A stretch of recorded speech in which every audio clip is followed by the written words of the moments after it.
பட்ஜெட்டிலே ஒன்றிய அரசாங்கம் தமிழ்நாட்டிற்கு ஒரு மிகப்பெரிய துரோகத்தை நிகழ்த்தி இருக்கிறது.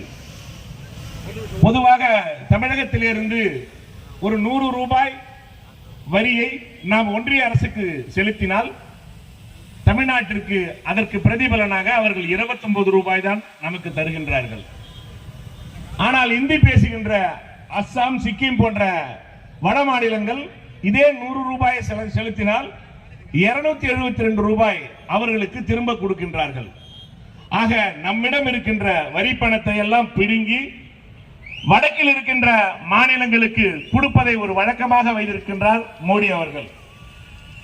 அதேபோல் பேரிடர் நிவாரண நிதி தமிழகத்திலே சென்னை, தூத்துக்குடி போன்ற மாவட்டங்களில் மிகப்பெரிய புயல் வெள்ளம் சேதம் ஏற்பட்டது.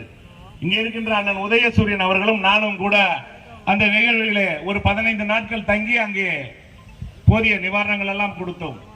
இன்னும் ஒரு படி மேலே சொல்ல வேண்டும் என்றால் கள்ளக்குறிச்சி மாவட்டத்திலிருந்து சென்னைக்கும் தூத்துக்குடிக்கும் 5 கோடி ரூபாய்க்கு பெருமானம் உள்ள பொருட்களை எல்லாம் நாம் அனுப்பி வைத்தோம்.